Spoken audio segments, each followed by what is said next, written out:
নমস্কার বন্ধুরা, সুস্মিতার গল্পের চ্যানেলে আপনাদের স্বাগত। আশা করি আপনারা সকলেই ভালো আছেন। আমি আজকে শ্রীমতী সুচিত্রা ভট্টাচার্যের লেখা একটি ছোট গল্প পড়ে শোনাচ্ছি। গল্পটির নাম দ্বিতীয় মুখ। বন্ধুরা, যদি ভালো লাগে প্লিজ প্লিজ প্লিজ চ্যানেলটাকে সাবস্ক্রাইব করে দেবেন। গল্পটা ভালো লাগে একটা লাইক অবশ্যই করতে ভুলবেন না। সাবস্ক্রাইব এবং লাইকের জন্য আপনাদের অসংখ্য ধন্যবাদ। তো চলুন শুরু করি আজকের গল্প। দ্বিতীয় মুখ, লেখিকা সুচিত্রা ভট্টাচার্য।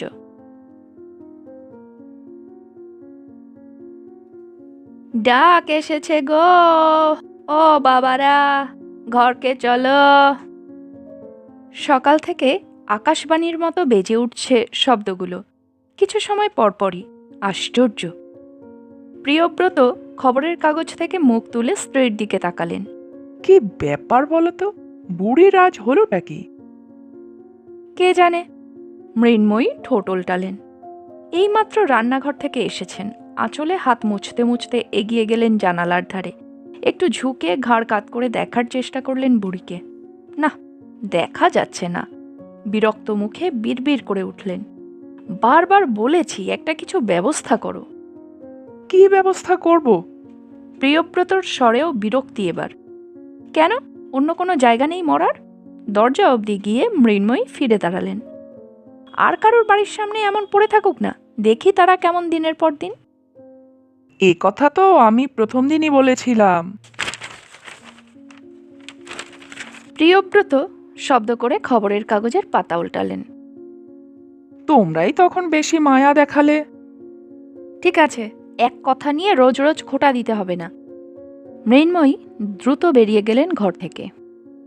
প্রিয়ব্রত চোখ থেকে চশমা নামালেন। মেয়েদের নিয়ে এই এক মুশকিল, কখন কি চায় নিজেরাই জানে না।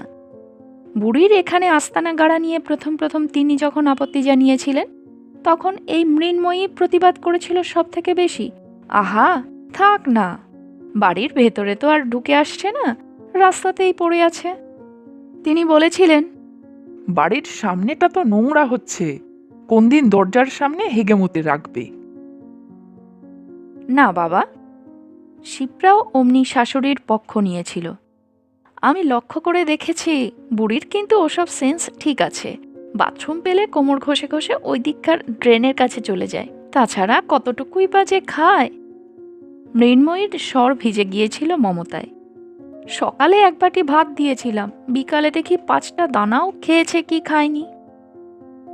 হ্যাঁ, এইভাবেই বুড়ি মাস দেড়েকের ওপর রয়ে গেছে বউ শাশুড়ির আশ্রয়। প্রিয়ব্রতর এই ঘরেরই কোলে ছোট্ট আয়তক্ষেত্র মাপের ঝুল বারান্দা। তার ঠিক নিচে ফুটপাথের ওপর সদর দরজার বাঁ দিকে ঘেঁষে সারাটা দিন গুটিসুটি পড়ে থাকে। সম্পত্তি বলতে নোংরা দুটো কাঁথা কানি আর এইটুকুন এক ছেঁড়া পোটলা। ছোট্ট মতো দলা পাকানো শরীর, যত না ছোট, বয়সের চাপে তার আরও ছোট দেখায়। কঙ্কালসার দেহ, মাথা ভরা কাশবন, চামড়ার রং ফ্যাকাশে কালো। সেই রঙের ওপর ইহজীবন বুঝি ঘন স্বর ফেলে জুড়িয়ে যেতে চাইছে। বুড়িকে দেখে অন্তত প্রিয়ব্রতর সেই রকমই মনে হয়। ঠান্ডা স্বরের গায়ে যেমন অজস্র ফাটল, ফাটলের ফাঁকে ছাই ছাই ময়লা। বুড়ি যে কোত্থেকে এলো, কেন এলো, কেউ বলতে পারে না। শত প্রশ্ন করেও উত্তর মেলেনি কখনো। প্রথমে সকলে ভেবেছিল বোবা বোধ হয়, মোটেই না। দুটো দিন ঘাপটি মেরে পড়ে থাকার পর দুম করে কথা বলে উঠেছিল একদিন, ডাক এসেছে গো, ও বাবারা। তারপর থেকে মাঝে মাঝেই শব্দটাকে সুর করে উচ্চারণ করে চলে, শুধু ওই শব্দ কটাকেই। আর কোনো বুলি বুঝি শেখেনি কোনোদিনও। শেখেনি নাকি জীবনের সব কথা ফুরোতে ফুরোতে ওই কটা বাক্যতে এসে ঠেকেছে। সময় অসময় নেই, যখন তখন খেলা করে উঠছে ওই কথা কটা নিয়ে। খেলা নাকি সাবধান বাণী, নাকি শুধুই কান্না, কে জানে। প্রিয়ব্রত ঘর ছেড়ে ঝুল বারান্দায় এসে দাঁড়ালেন। বুকটা আচমকা কেমন টিপটিপ করছে। বুড়ি আবার কাঁদছে খুন খুন সুরে, জড়ানো গলায়। কি যে হলো, খিদে টিদে পেয়েছে কি? কিছু খাবার দিলে হয়তো। ঘাড় ঘুরিয়ে মৃন্ময়ীকে ডাকতে গিয়েও সামলে নিলেন। থাক, মৃন্ময়ী আজকাল অকারণে বড় অবুঝ হয়ে পড়েছে। আসলে মেয়েদের কল্পনার ঘুড়ি একবার আকাশে উঠতে শুরু করলে তাকে মাটিতে নামানো বড় কঠিন। কি যে এক যুক্তিহীন আশঙ্কা মাথায় ঢুকেছে মৃন্ময়ীর। যুক্তিহীনই তো। বুড়ি আসার দিন 15 মাথায় গোবিন্দর মা হঠাৎ সেদিন আজগুবি খবরটা এনে ছড়িয়ে দিল চারিদিকে। তরবর বাসন মাজতে মাজতে খইয়ের মতো গল্প ছড়ালো। হদিশ পেয়েছে গো মা, বুড়ির ঘর নাকি সেই বাসন্তীর দিকে, গাং পেরিয়ে যেতে হয়। তুমি কি করে জানলে? বুড়ির গায়ের একজন আমাদের এদিকে এসেছে, সেই খবর দিলে। তোমরা দেখেছো তাকে? ওই তো ও পাড়ার মোড়ের বাড়িতে কাজ ধরেছে। সে কি অত দূর থেকে এখানে এলো কিভাবে? কিভাবে আবার, ঘরের লোকেরাই ফেলে দিয়ে গেছে। দেখো না, বুড়ি একেবারে ধুম পাগল। আশ্চর্য, তার জন্য ফেলে দিয়ে যাবে? যাবে না, শুনলাম শুধু পাগলই নয়, বুড়ি ডাইনিও হয়ে গেছে। পটাপট গ্রামের লোকেদের মেরে ফেলছিল, তাই 5 জনের যুক্তি করে।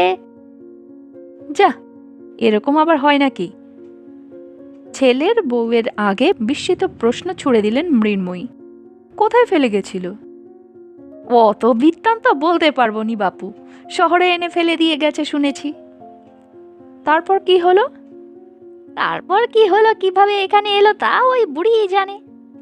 গোবিন্দর মা বিজ্ঞের মতো মাথা দুলিয়েছিল। তবে ডাইনি হয়ে গেছে এই কথা ঠিক। দেখো না কেমন না কেউ বেঁচে থাকে। কথাটা আংশিক সত্য বটে। অহরাত্র একই জায়গায় 3 মাথা এক করে বসে থাকে বুড়ি। খেতে দিলে খোঁটে, না দিলে চায় না, নড়াচড়া করে না বিশেষ। পাশ দিয়ে যেতে যেতে লোকজন কখনো বা পয়সা ছুড়ে দেয়, বুড়ি ফিরেও তাকায় না। কাঁথাকানির ওপর শুধুই চিকচিক করে ধাতব চাকাগুলো। তবে রাত পোহালে সকালবেলা সেগুলোকে আর দেখা যায় না। কোন মন্ত্র বলে রাতারাতি উধাও হয়ে যায়।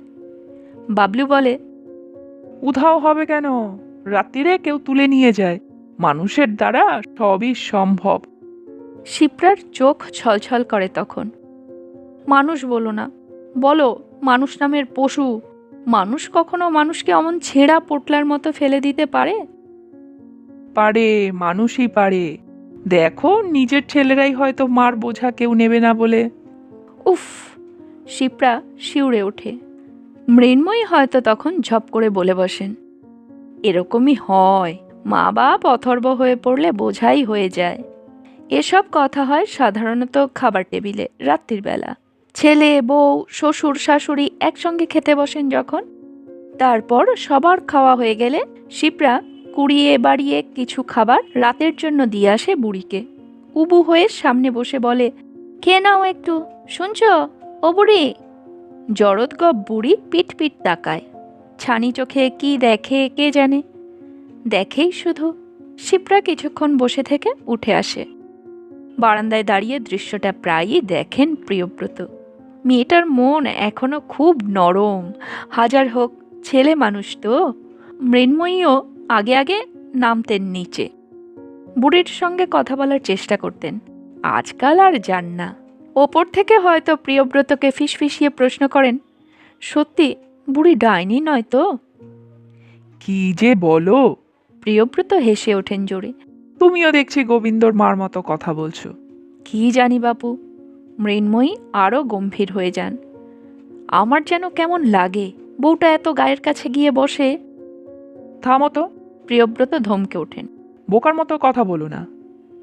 মৃন্ময়ী রেগে ওঠেন, আমি তো শুধু বোকার মতোই কথা বলি। প্রিয়ব্রত বারান্দা থেকে ঘরে ফিরলেন। প্রচণ্ড গরম যাচ্ছে। বর্ষা এবার দেরি করছে বড়। আষাঢ়ের মাঝামাঝি হতে চলল, এখনো মৌসুমি বায়ুর দেখা নেই। বৃষ্টি শুরু হলে বুড়িটাকে রাস্তায় ফেলে রাখা খুব অমানবিক কাজ হবে। সদর দরজার এপারে সরু প্যাসেজটাতে যদি জায়গা দেওয়া যায়, মৃন্ময়ী কি খুব আপত্তি করবে? প্রিয়ব্রত পাখাটাকে জোর করে দিলেন। বেলা বাড়ছে, উষ্ণতা গাঢ় হচ্ছে ক্রমশ। জানালার গায়ে দাঁড়িয়ে থাকা তেজি রোদের দিকে চোখ রাখলেন। এখন শুধুই বেলা বাড়ার সময়, অবসরই অবসর। রিটায়ারমেন্টের পর ভেবেছিলেন কিছু একটা কাজকর্ম শুরু করবেন নতুন করে, নিদেন পক্ষে কোনো ছোট ব্যবসা। ভাবতে ভাবতেই দিন যাচ্ছে। এরপর কোন দিন হয়তো বুড়িটার মতো অথর্ব হয়ে পড়বেন, ওরকম একটা জড় বস্তু মাত্র। ওহ, নিজের জীবন নিজের কাছেই ক্রমে কেমন অসহায় হয়ে পড়ে।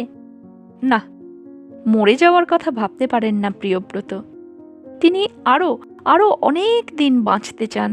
বিছানায় বসে প্রিয়ব্রত শুনতে পেলেন মোটরবাইকের গর্জন। বাবলু অফিস চলে গেল। শব্দটার রেশ মিলিয়ে যাবার সঙ্গে সঙ্গেই বুড়ির গলা বেজে উঠল আবার। ডাক এসেছে গ। কিসের ডাক? কেন ডাক? বুড়ি আজ যেন বেশি ভয় দেখাতে চাইছে তাকে। মোটেই ভয় পান না তিনি। খাট থেকে নেমে বারান্দার দিকের দরজাটা হঠাৎ চেপে বন্ধ করে দিলেন প্রিয়ব্রত। বিকেল থেকে মেঘ জমতে শুরু করেছে আকাশে। ঘন মসিবর্ণ আষাঢ়ের মেঘ, তবে বৃষ্টি নামেনি এখনো। নামেনি বলেই গুমোট তীব্র আরো। দোতলার বারান্দাতে দাঁড়িয়েও দরদর ঘামছেন প্রিয়ব্রত। কটা বাজলো বলো তো? মৃন্ময়ী ঝুঁকে ঘরের দেয়াল ঘড়িটা দেখলেন। 9টা বাজে প্রায়। বলেই উদ্বিগ্ন মুখে মোড়ের দিকে তাকালেন। বাবলুর কি হলো বলো তো? কি হবে, নিশ্চয়ই কাজে আটকে গেছে। মৃন্ময়ী নয়, যেন নিজেকেই বোঝাচ্ছেন প্রিয়ব্রত। ছেলেটা সাধারণত এত দেরি করে না। নতুন বিয়ে করেছে, সন্ধ্যের মধ্যেই ফিরে আসে। বৌমাকে কিছু বলে যায়নি? অফ, কতবার বলবো? মৃন্ময়ী অধৈর্য হচ্ছেন। তোমাকে আজকাল এক কথা কতবার করে বলতে হয়? তাতে কি এমন মহাভারত অশুদ্ধ হয় শুনি? প্রিয়ব্রত রেগে উঠলেন দুম করে। তোমার ছেলে তো আজকাল অফিস যাওয়ার সময় একবার দেখা করেও যায় না। আগে আগে তাও। সে তো আমাকেও বলে যায় না। বউ পেয়ে লায়েক হয়ে গেছে। মৃন্ময়ীর গলায় সামান্য অভিমান। ঠিক আছে, ঠিক আছে, একজনকে বলে গেলেই হলো, বৌমাকে তো বলে যায়। প্রিয়ব্রতর গলা শান্ত হলো। যাও না, আরেকবার বৌমাকে জিজ্ঞাসা করে এসো না বেরোনোর সময় কিছু বলে গেছে কিনা। আমি যেতে পারবো না। মৃন্ময়ী পাশের ল্যাম্পপোস্টার দিকে চোখ রাখলেন। দরকার হয় তুমি যাও। বেশ, তাই যাচ্ছি। প্রিয়ব্রত ঘরে ঢুকতে গিয়েও থমকে দাঁড়ালেন। একটা ব্যাপার লক্ষ্য করেছো? কি? বুড়িটা কিন্তু অনেকক্ষণ ধরে চুপ মেরে আছে। বলেই অপ্রস্তুত নিজের কাছেই। কেন বললেন কথাটা? এমনি? মৃন্ময়ী সঙ্গে সঙ্গে ছুটে এসেছে ঘরে। সত্যি তো, কখন সুর থামলো বলো তো? বোধ হয় বাবলু যাবার পরপরই। বলতে গিয়েও প্রিয়ব্রত সামলে নিলেন। দূর, অহেতুক ভয় দেখানোর মানে হয় না। শিপ্রার ঘরের সামনে গিয়েও দাঁড়িয়ে রইলেন কয়েক সেকেন্ড। ঠিক কখন কান্না থামিয়েছে বুড়ি? বাবলু যাওয়ার পরপরই, নাকি আরও পরে, না একটু আগে? মনে পড়ছে না। ইদানিং সবকিছু হঠাৎ হঠাৎ এমন গুলিয়ে যায়। শিপ্রার ঘরে আসতে টোকা দিলেন। বাবলু আজ এত দেরি করছে কেন বৌমা? জানি না বাবা। শিপ্রা উঠে এলো। বুঝতে পারছি না। ওর অফিসের ফোন নাম্বারটা আছে তোমার কাছে? আমি যে কোথায় রেখেছি। আছে। শিপ্রা হাসল নরম করে। তবে এক্ষুনি ব্যস্ত হবার কি আছে? আর কিছুক্ষণ দেখে। আশ্চর্য, না বলে গেলে এত দেরি তো করে না কখনো। প্রিয়ব্রত বিড়বিড় করে উঠলেন। মেয়েটা তবু শান্ত হাসছে। নিশ্চয়ই কোনো কাজে আটকে গেছে, আর কিছুক্ষণ দেখা যাক। প্রিয়ব্রত মন্থর মাথা নাড়লেন।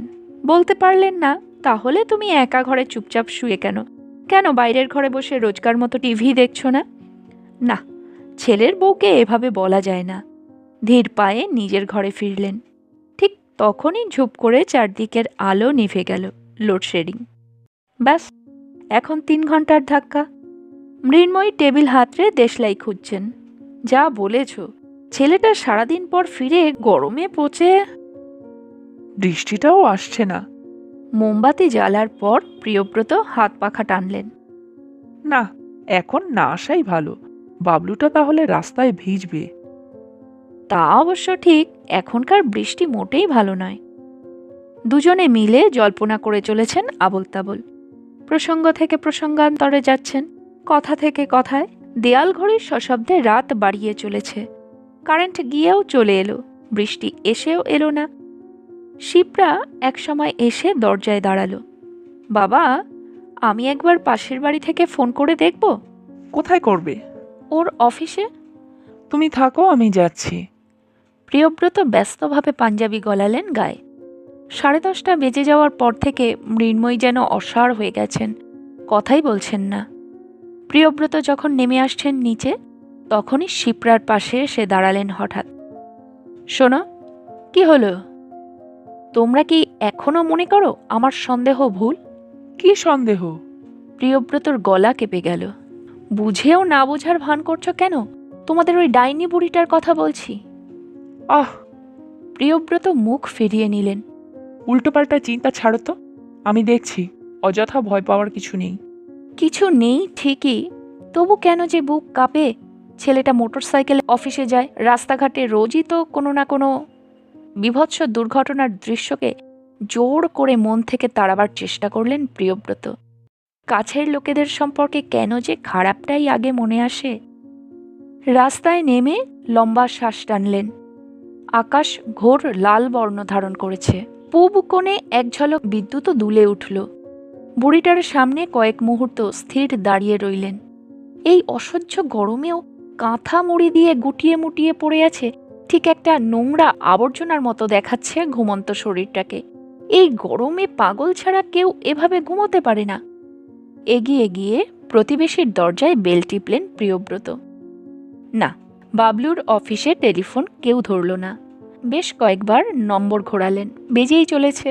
জিতেনবাবু জিজ্ঞাসা করলেন, আর কোথাও কি খোঁজ করা যায়, যদি অন্য কোথাও গিয়ে টিয়ে থাকে? জিতেনবাবুর বড় ছেলে বলল, চিন্তা করবেন না, আমি এগিয়ে দেখছি।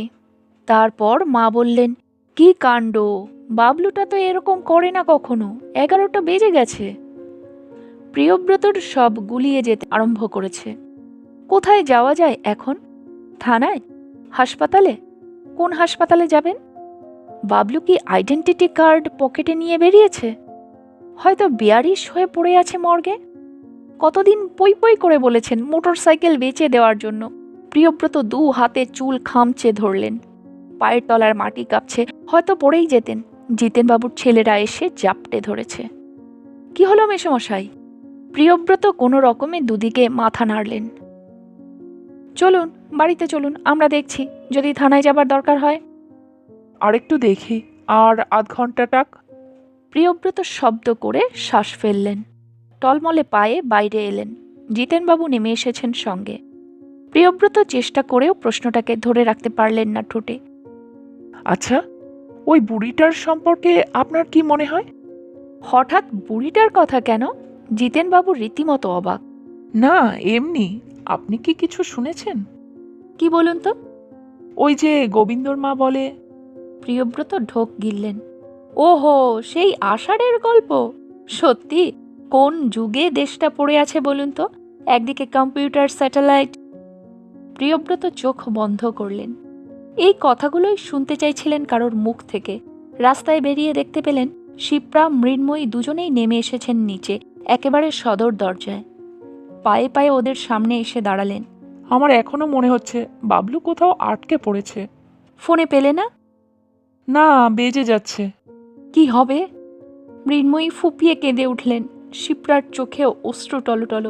দেখা দেখি আকাশও আর চুপ করে থাকতে পারল না, বড় বড় ফোঁটা ঝরে পড়ল শরীরে।